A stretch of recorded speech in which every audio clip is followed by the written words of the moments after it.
Con esto concluimos los 81 primeros artículos de la ley de amparo, lo que es en sí el amparo.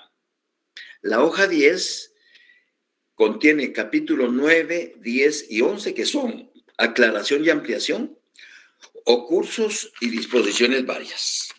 Con eso ya no le sumo más hojas de amparo. Más que la otra semana les voy a trasladar, pero así como un regalo especial de independencia, esas 102 o 103 diapositivas que el doctor me hizo llegar de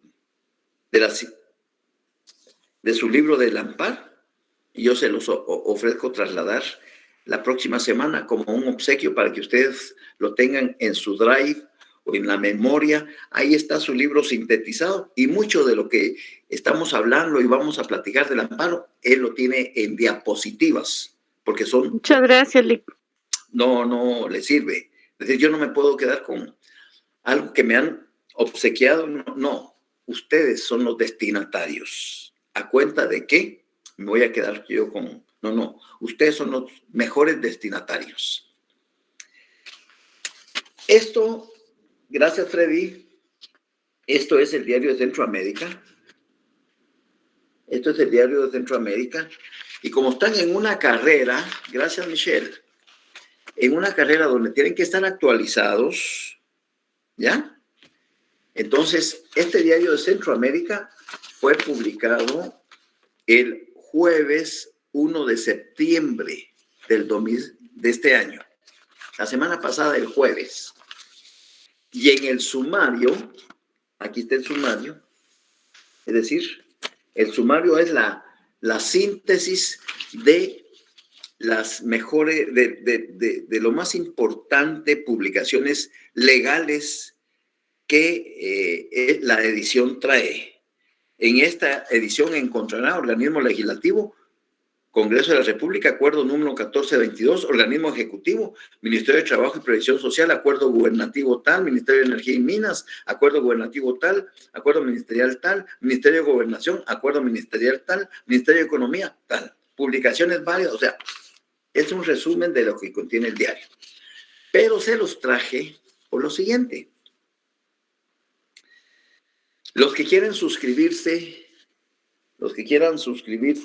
al diario para que les lleguen todos los días el sumario de las publicaciones del Diario de Centroamérica, diario oficial, diariocentroamerica.gov.gt.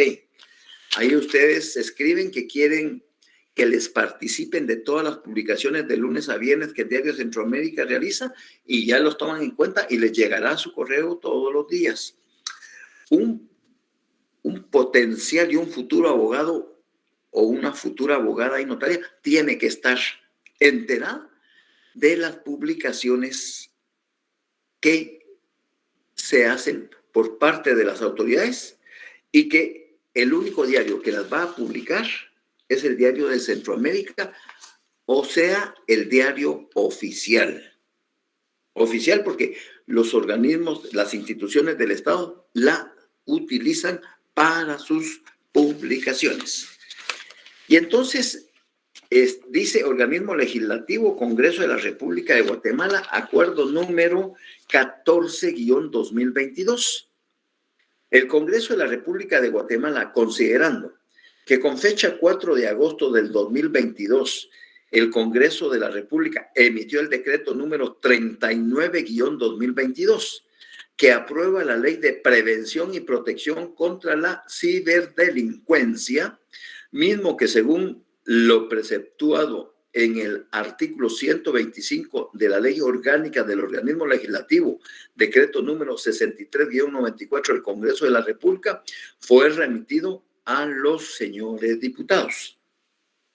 Considerando que de conformidad con el precedente número 21-2017, aprobado el 15 de septiembre del 2017, el cual regula que si previo a enviar un decreto aprobado para su sanción y publicación, recibiere observaciones y objeciones con respecto a la constitucionalidad, oportunidad o conveniencia nacional, Junta Directiva lo pondrá en conocimiento del Pleno del Congreso y si las observaciones fueren aceptadas por el Pleno del Congreso como máxima autoridad del organismo legislativo, el decreto aprobado no se remitirá al organismo ejecutivo y quedará en el archivo de la Dirección Legislativa del Congreso de la República, haciéndose constar la decisión del Pleno en acuerdo legislativo. Considerando que se recibieron observaciones invocando el precedente mencionado, lo que ha conllevado a un análisis exhaustivo sobre la oportunidad o conveniencia del decreto número 39-2002 del Congreso de la República. Considerando que el deber del Estado de Guatemala es velar por los derechos constitucionales de los guatemaltecos y garantizar a los habitantes de la República la vida, la libertad, la justicia, la seguridad, la paz y el desarrollo integral de la persona. Por lo que el Pleno del Congreso de la República considera de conveniencia nacional suspender en definitiva el trámite del decreto número 39-2022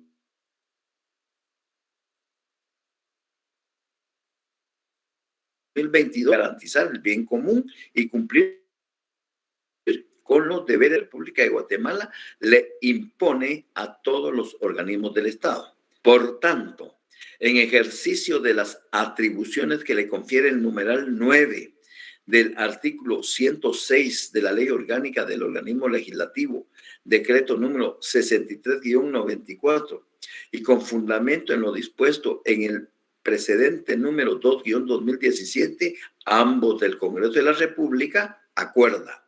Primero, por decisión del Honorable Pleno del Congreso de la República, se suspende en definitiva el procedimiento de formación de la ley del decreto número 39-2022 del Congreso de la República, Ley de Prevención y Protección contra la Ciberdelincuencia.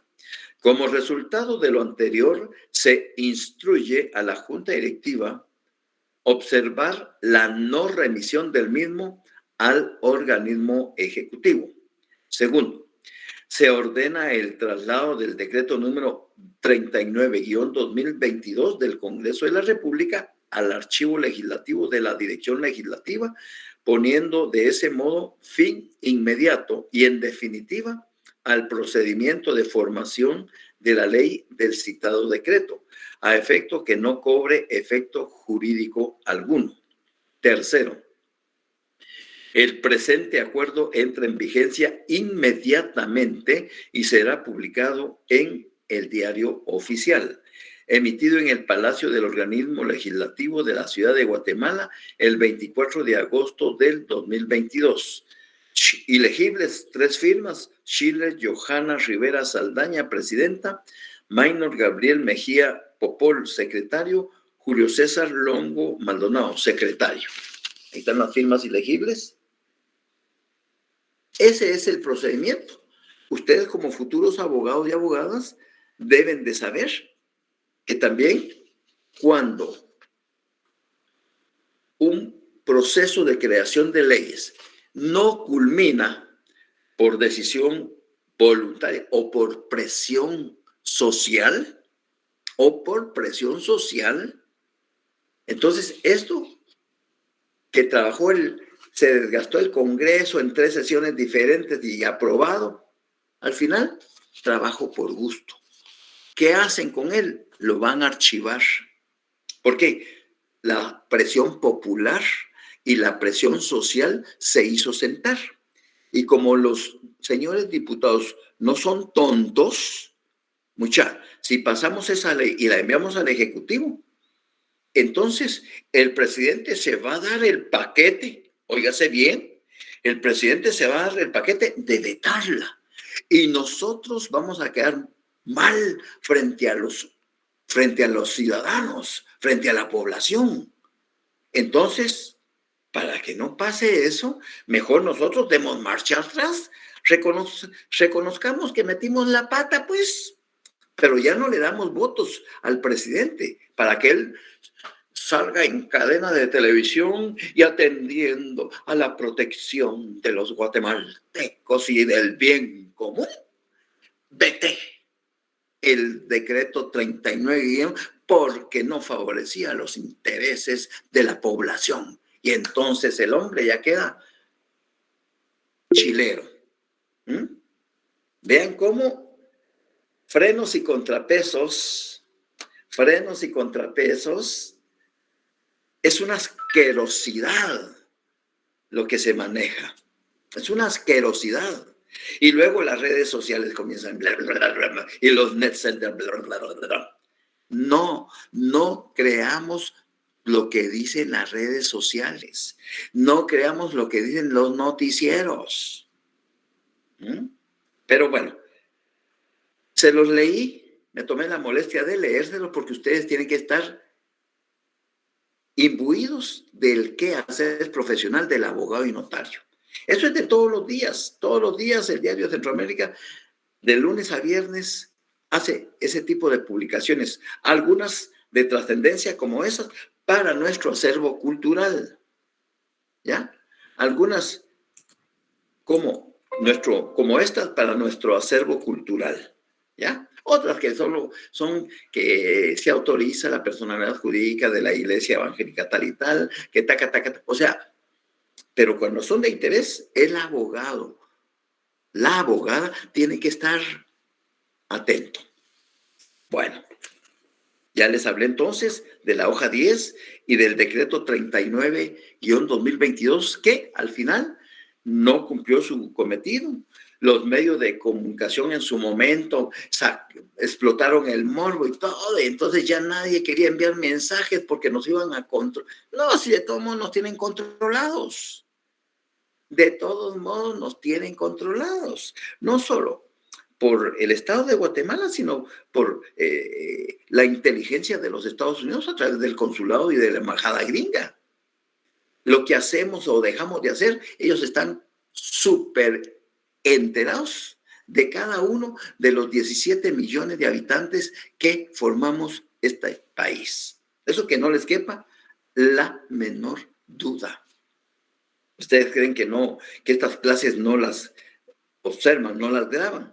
Por supuesto. ¿Ya? Bien. Hoy vamos a trabajar algo que ustedes ya saben, pero que vengo a fortalecérselos, vengo a retroalimentárselos. ¿Para qué? Para que lo que le metan ustedes a la memoria de su disco duro, lo mantengan ahí guardadito para que utilizarlo en su momento oportuno. Estoy hablando de aquí a 10 años, a 8 años. Ustedes ya van a ser profesionales, ya van a ser abogadas y notarias, abogados y notarios. Y esto que estamos aprendiendo está aquí. Y es solo de recordar, ver las telas de arañas y este artículo me lleva a este y este al este. Inmediatamente se me encendieron los focos. Vamos a la página 8 de su lectura.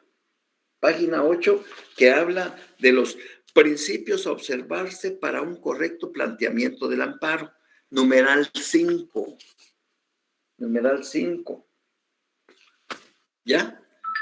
Pero eso lo vamos a dejar para después. Primero vamos a usar la ley. ¿Ya?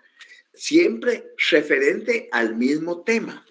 Y nos vamos a ubicar todos con su ley en la página 13. Ya sé, algunos vulgarotes por ahí solo se rieron, ¿verdad? Página 13. Capítulo 3. Interposición.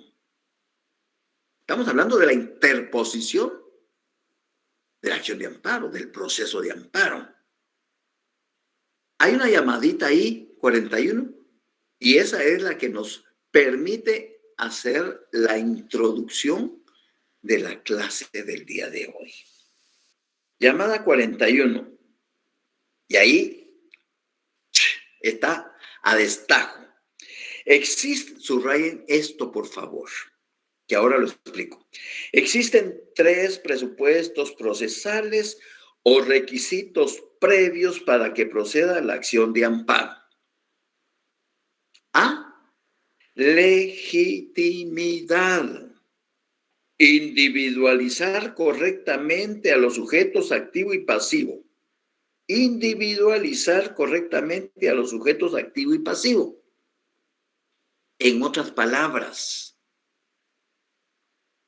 el licenciado Juan Francisco Flores, que también da Derecho Constitucional y que ha sido magistrado 2 periodos en la Corte de Constitucionalidad, pues en 2 conferencias que dio 2 sábados, hablaba precisamente de la legitimidad.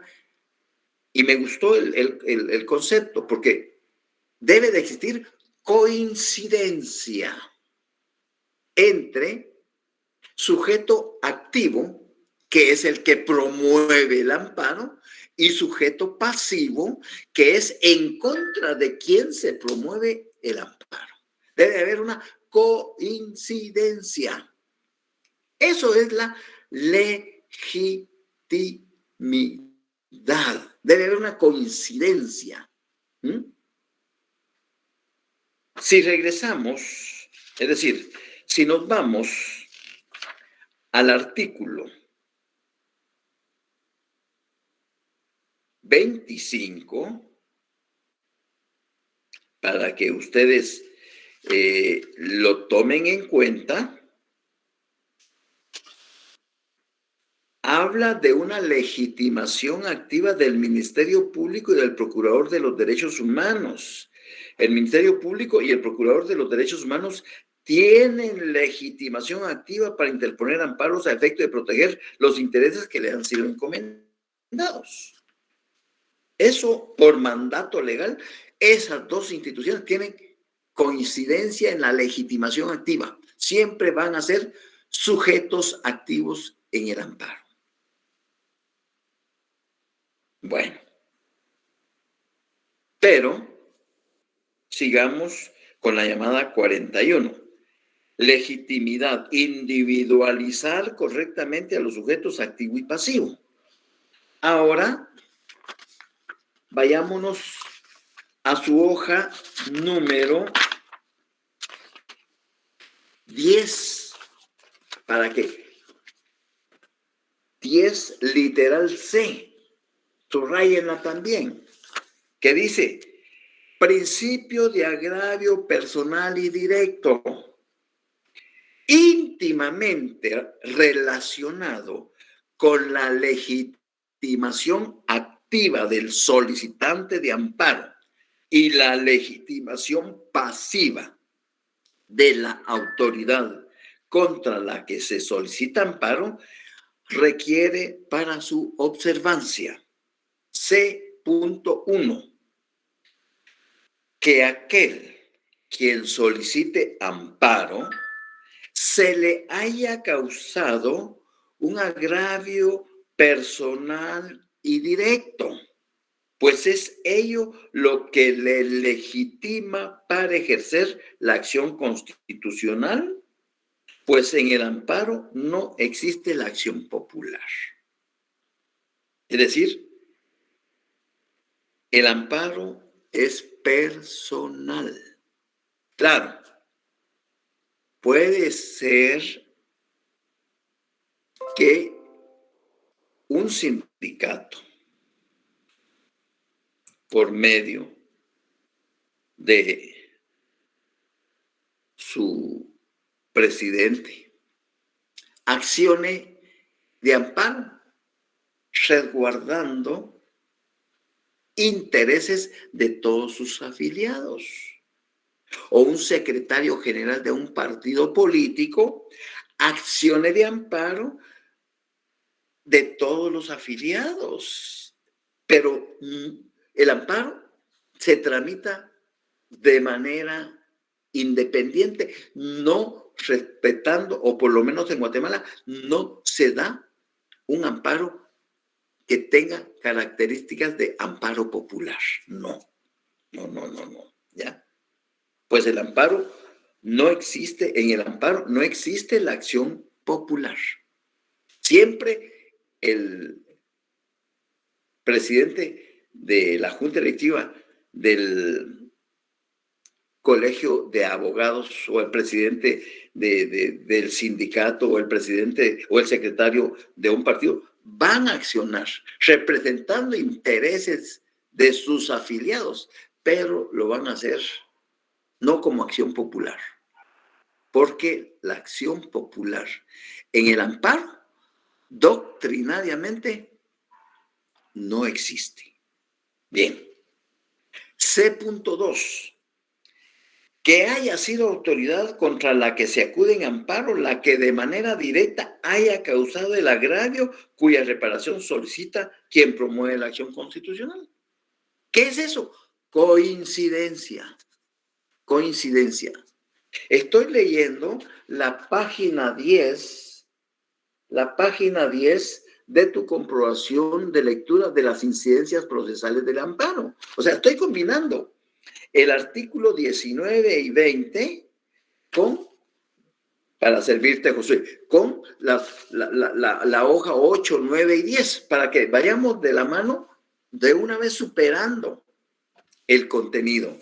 Lo importante es que se nos quede claro. Regreso entonces a la llamada 41. Existen 3 presupuestos procesales o requisitos previos para que proceda la acción de amparo. Legitimidad, coincidencia, sujeto activo con sujeto pasivo. Sujeto activo, amparista, fue el que me provocaron un daño, ¿ya? Personal y directo, violentándome mis derechos a la legítima defensa o al debido proceso. Legitimación activa, autoridad provocadora de ese daño causado en mi persona, mi integridad o hasta la vida o mi patrimonio, pero me causó un daño. Entonces, hay una coincidencia en cuanto a la legitimidad para ser sujetos de amparo. Tiene que haber una coincidencia activa y pasiva.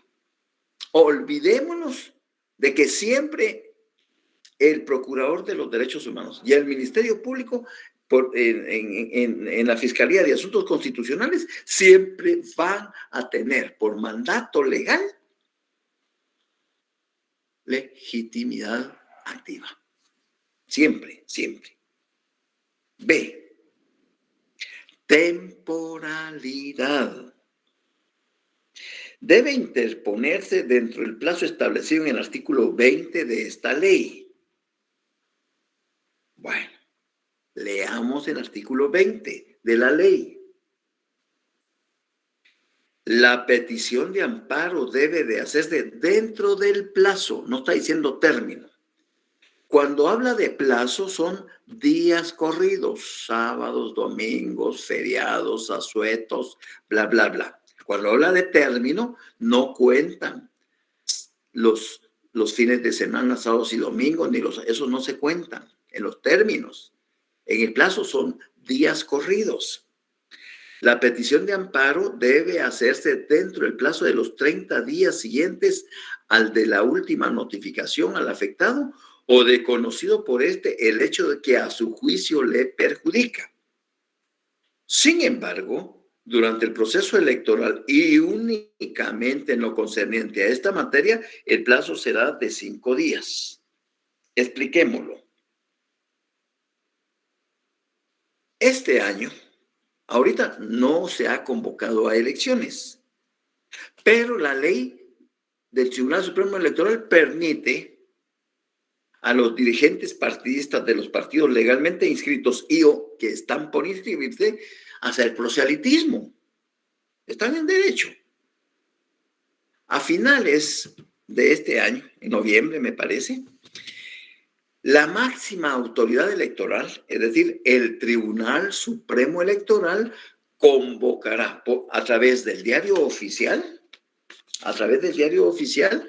convocará a todas las agrupaciones políticas, partidos políticos, comités cívicos electorales, asociaciones con fines políticos, y los va a convocar para que el próximo año participen en las elecciones de carácter general que llevará a verificativo en el mes de tal, en donde se elegirá presidente, vicepresidente, diputados al Congreso de la República, alcaldes, corporaciones municipales, síndicos, concejales, etcétera. Cargos de elección popular.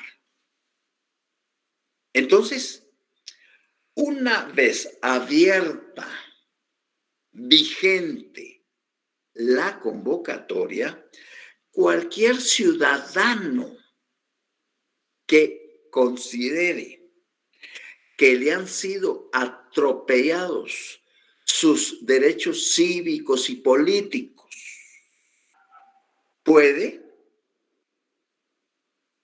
acudir a la garantía constitucional de amparo e invocarla dentro de un plazo de 5 días en contra del partido político o de cualquiera de las instituciones que conforman el Tribunal Supremo Electoral para que se les restituya el derecho violado. Ahí entra a contarse los 5 días, según el primer párrafo del artículo 20 de la ley de amparo. Sin embargo, durante el proceso electoral y únicamente en lo concerniente a esta materia, el plazo será de 5 días. Bueno, el plazo anterior, ese de 5 días, o el de 30 días de la temporalidad, el plazo anterior no rige cuando el amparo se promueva en contra del riesgo de aplicación de leyes o reglamentos inconstitucionales a casos concretos. Aquí entra en acción otra garantía constitucional, que es la inconstitucionalidad de leyes a casos concretos. ¿Y cuándo se va a accionar una inconstitucionalidad de leyes a casos? Cuando A y B van a entrar en un litigio.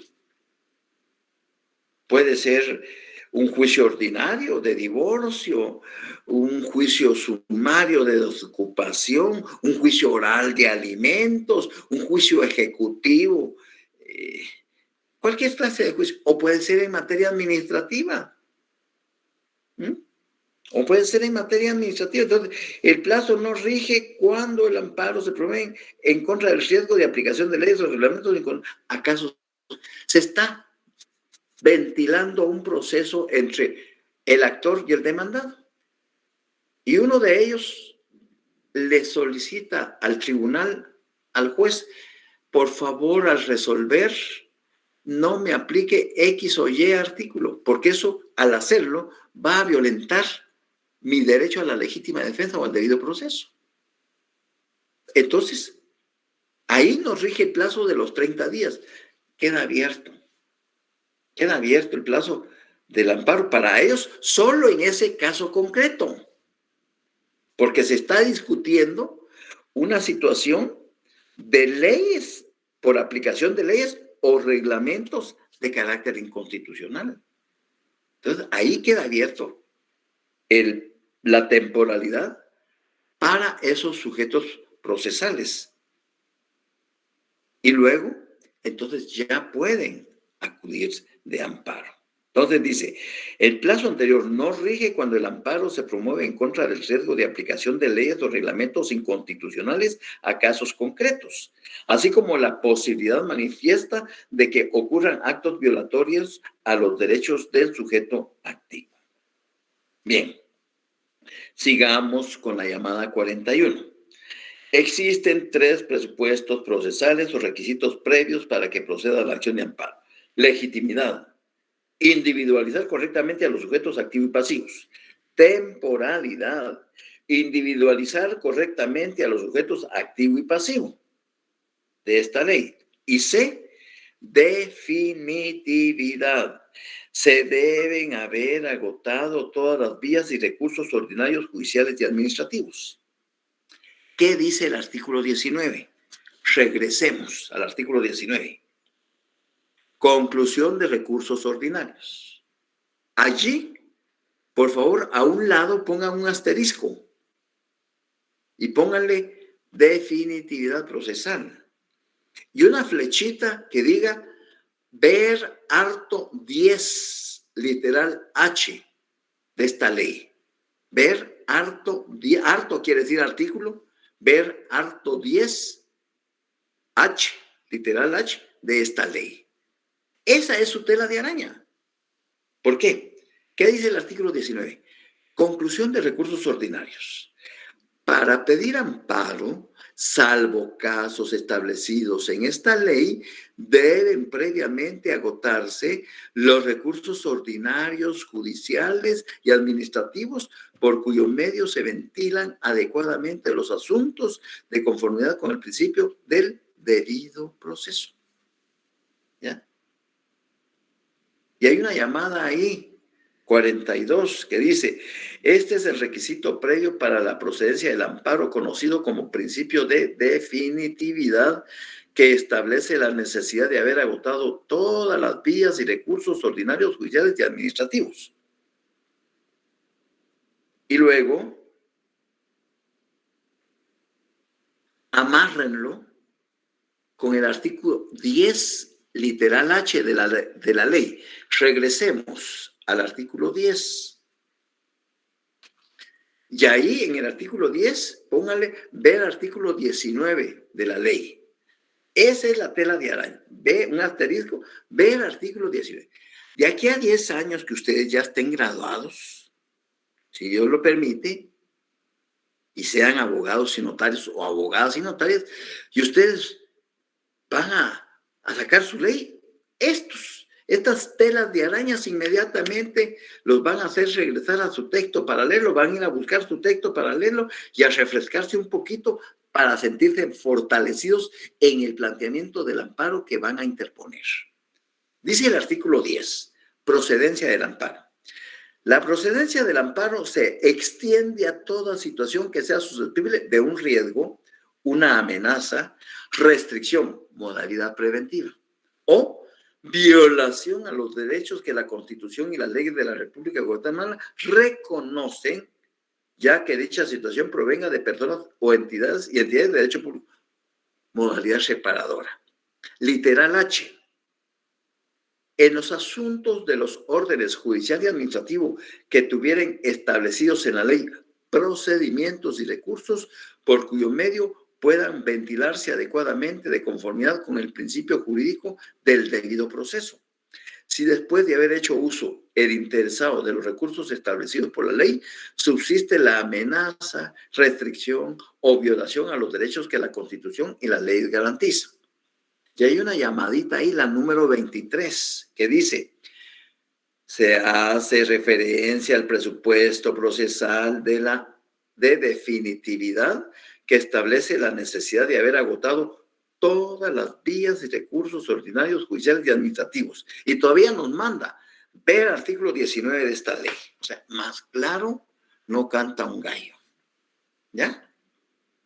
Así es de que entonces, si ustedes quieren presentar o hacer un buen planteamiento de un proceso de amparo,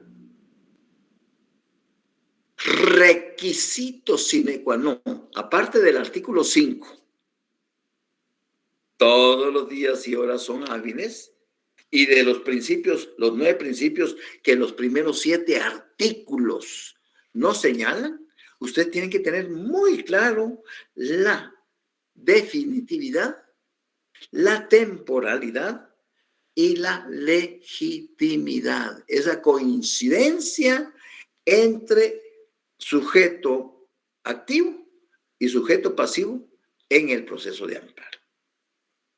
Pregunto, ¿Me estoy dando a entender? Me- Disculpe, entonces la respuesta en esa pregunta sería definitividad. eh, ¿en qué respuesta, mija? ¿En qué pregunta? En la 8 que estamos, el plazo anterior no rige cuando el amparo se promueve en contra del riesgo de aplicación de la ley, la que usted estaba leyendo. Yo estaba leyendo el artículo 10, literal H, que eso es definitividad. Sí, pero la pregunta de la hoja 4 es el número 8 En la que usted número estaba 8. leyendo. Sí, correcto. Regreso a la número 8. Ahí te habla de la temporalidad en el inciso A, que ya lo expliqué. En la siguiente, en la D, en la hoja 9, habla del principio de definitividad procesal, que habla del agotamiento de todas las instancias administrativas y judiciales para proceder al amparo.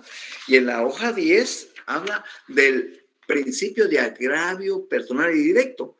Ahí, en esta página 10, sí tiene coincidencia con el presupuesto previo de legitimidad. ¿Ya?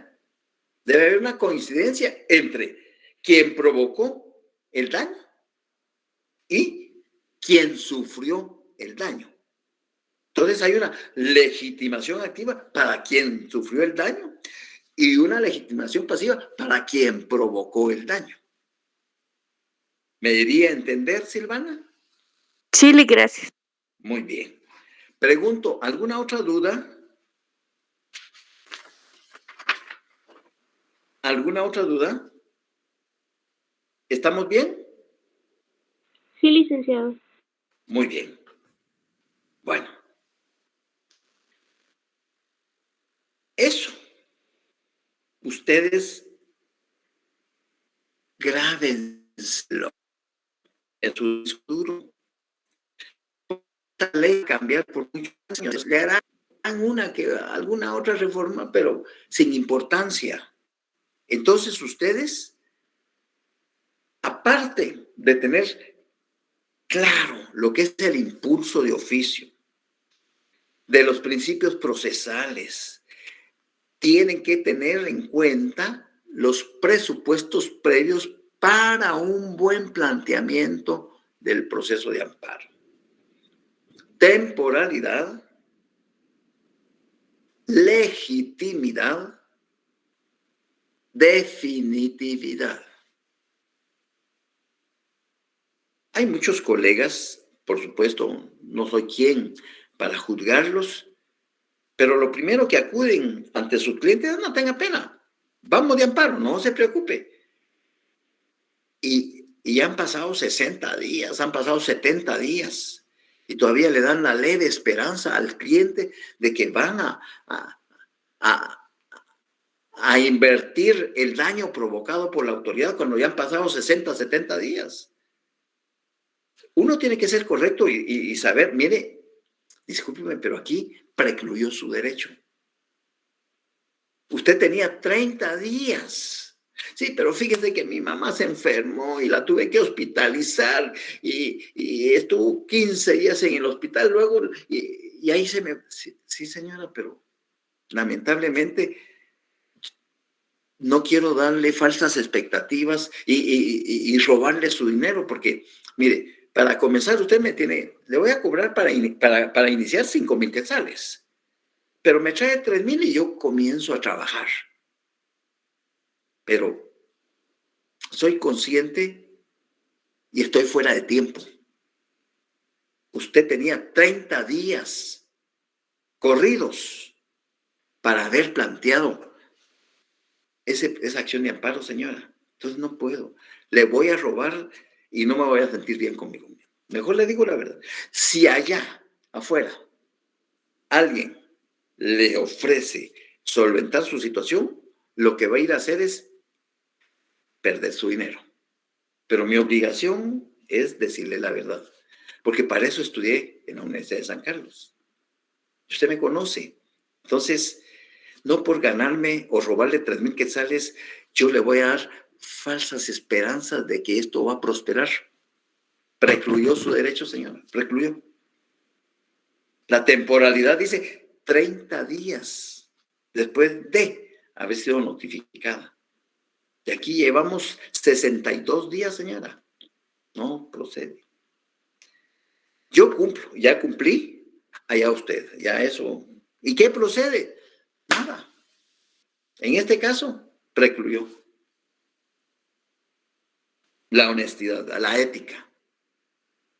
La ética. Es decir, no hay dinero que lo haga uno feliz. No, no, no. En detrimento de hacer daño a gente ignorante, gente que no sabe, con la esperanza de que sí. No, no, no, no, no, no.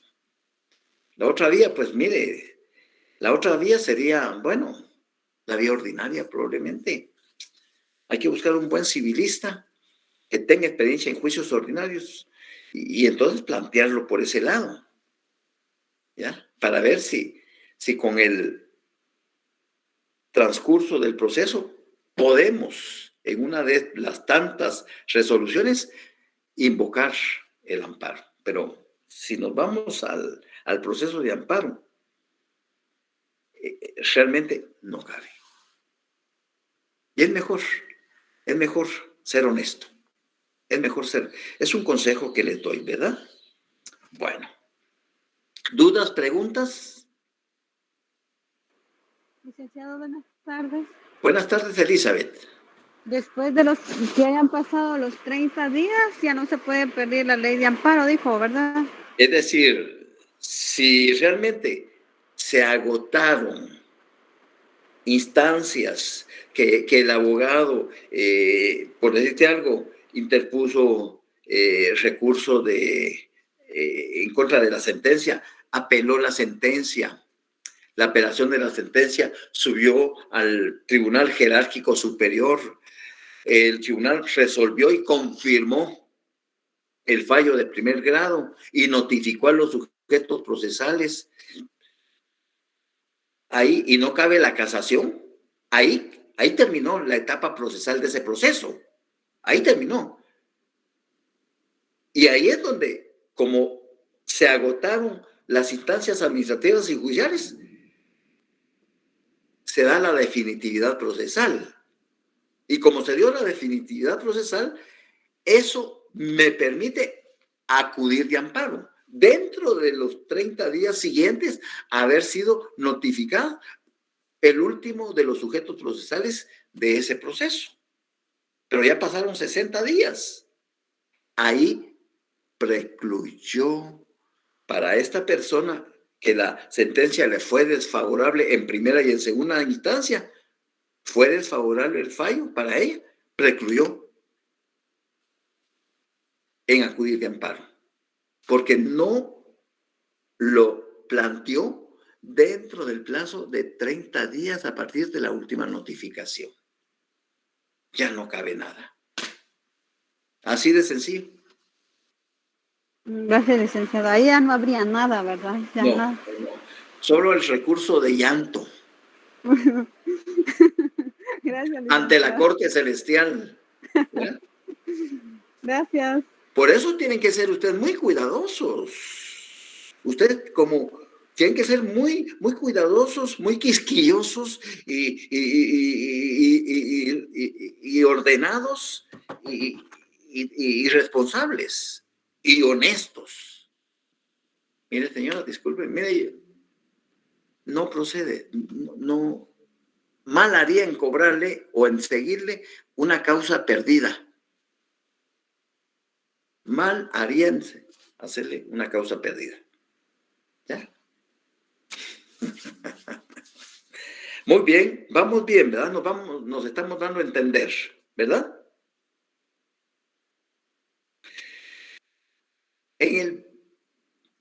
Esto ya lo saben ustedes.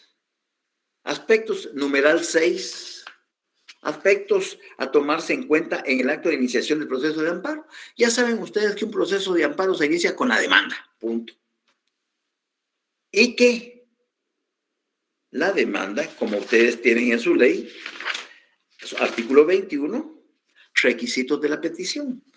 Pero aquí fue ampliado ese artículo 21 por las disposiciones reglamentarias y complementarias de la ley de amparo a través del Acuerdo 1-2013. Entonces, ya el artículo 21, que sigue siendo vigente porque es ley constitucional, y el otro, pues, fue un acuerdo interno de la Corte de Constitución, pero ayuda a ampliar el artículo 21. Entonces, tenemos que tomar en consideración al momento de elaborar la demanda lo que preceptúa el artículo 10 del Acuerdo 1-2013, que habla de la solicitud inicial de amparo. Página 75 de su ley. Página 75 de su ley, artículo 10. Para cumplir con los requerimientos de la ley de amparo, exhibición personal y de constitucionalidad, la solicitud de amparo deberá contener, dividida en apartados, los siguientes requisitos. Y ahí está A, B, C, D, E, F, G, H, I, J, K, L, M. Es decir, que este acuerdo vino a subsanar la supletoriedad que utilizábamos del artículo 7 cuando nos íbamos a visitar al Código Procesal Civil y Mercantil y tomábamos de él el artículo 61 y el 106 y 107 para completar debidamente el contenido del amparo. Entonces, lo que vino el acuerdo es decir a la mamá, a la ley, al artículo 21, mire, madre, yo soy su hijo, entonces como su hijo, que estoy a través de un acuerdo, ahora vamos a hacer los memoriales en este orden. Y entonces nos vamos aquí a su esqueleto. Por eso es que yo les pedí esta ley, señores, porque esta nos ayuda mucho y a ustedes les va a ayudar muchísimo cuando sean ya profesionales, ¿verdad? En la página 169, interposición o solicitud. Habla del artículo 20, del 21, 26. Deberá hacerse por escrito entre los 30 días siguientes. Habla de la temporalidad, de la última notificación, de conocido el hecho. En materia electoral, el plazo será de 5. ¿Nos recuerda eso? Quien fuere notoriamente pobre o ignorante, el menor o incapacitado, que no pudieran actuar con auxilio profesional, podrán presentarse a los tribunales y hacer su solicitud de amparo en forma verbal. Eso está en el artículo 26. Ahí ustedes pónganle un asterisco ahí que diga ver artículo 10 del acuerdo 1-2013. Y ahí cerraron. Ver artículo 10 del acuerdo 1-2013. Y ahí está. Ahí está. Tarea para el miércoles. Numerales 2, 3 y 4. Eso es lo que vamos a platicar el próximo miércoles, si Dios nos presta la vida. ¿Dudas, preguntas? Yo tengo una duda, Leque. ¿Cómo no, Freddy? Justamente esto de la solicitud para iniciar el amparo se refiere a los principios que habla acerca, o bueno, creo que sí eran principios donde habla acerca de papel simple, que las actuaciones deben presentarse en papel simple. Exacto. Justamente esto es lo que se tiene que presentar en papel simple, entonces. Es que toda actuación judicial se presenta en papel simple. Toda actuación tiene que presentarse en papel simple. Entiéndase, papel simple puede ser papel periódico, puede ser papel bond. Ahora inclusive ya mi papel en materia de amparo. Lo llevas en tu memoria y desde tu casillero judicial, como abogado, lo remitís al tribunal competente vía correo para que te lo recepcionen y lo descargas con todas las pruebas. Eso ya se está haciendo en materia de amparo. ¿Ya? Eso ya es una realidad. Ahora, al concluir el proceso, sea favorable y o desfavorable tu petición de amparo, tu solicitud de amparo, y si el tribunal considera que actuaste de mala fe, con cierta perversidad, solo por ganas de fastidiar, porque tu amparo era frívolo y en consecuencia improcedente, entonces te penalizan con la reposición del timbre judicial, que vale 1 quetzal por hoja. Y en la sentencia ahí te condenan al pago de las costas procesales y la reposición del papel de ley. Es decir, si todo el proceso ocupó 70 hojas, pues tenés la obligación de a cada hoja adherirle un timbre forense del valor de 1 quetzal. Entonces, te hacen el recibito por 70 quetzales, que fue el expediente completo, para que lo hagas efectivo en la tesorería del organismo judicial, como fondos privativos para el organismo judicial, independientemente de las costas procesales, porque actuaste de mala fe. ¿Ya? ¿Me comprendiste, Freddy? Sí, muy bien, licenciado, muy bueno. Muy bien. Bueno, les mando un abrazo entonces. Sí, Elizabeth. Aparte de que le dan esa multa de por ejemplo, los 70 quetzales, algo más tiene como le dijera yo, si lo penalizan algo más o lo tienen etiquetado o algo por ahí. Bueno, no. Fíjate que interesante tu planteamiento, tu pregunta. ¿Por qué? Porque si es condenado y el amparista contra quien está una entidad privada, el amparista pide daños y perjuicios. Entonces, la sentencia de este amparo que fue declarado con lugar va a servir como título para iniciar un juicio ordinario de daños y perjuicios. Y se abre otro proceso en la vía ordinaria ante un juez de materia civil de primera instancia, o depende la segunda, depende de la competencia, y se inicia el proceso para reclamar los daños y perjuicios causados. Porque para reclamarlos tiene que existir una sentencia que indique que cuantifica los daños en tantos miles de miles y los perjuicios en tan. Pero eso es todo objeto de todo un proceso. Eso lo van a ver ustedes lindamente cuando lleven su procesal civil y mercantil. Yo me estoy adelantando y el profesor de civil y mercantil me va a maltratar. Pero eso es, así funciona la cuestión. ¿Te queda claro? Gracias, Nick. Sí, lo entendí. Vaya, gracias. porque todos hablan, deduzcamos daños, sí, pero no.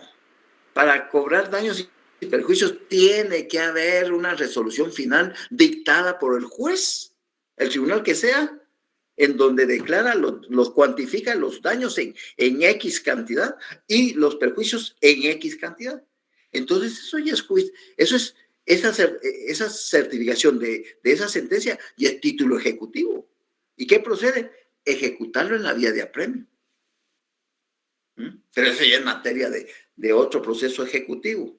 Insisto, ustedes lo verán en su procesal civil y mercantil si tienen la suerte de que tengan un profesor chispudo, ¿verdad? Bueno, muchachos, un abrazo. Lick, disculpe, usted dijo numeral 2, 3 y 4, ¿de qué artículo? No de qué artículo, sino de tu esquema. Ah, del esquema, sí, gracias. Del esquema que está contenido en la página 169. 2, 3 y 4. ¿Ya? Gracias, Lick. Un abrazo. Feliz tarde.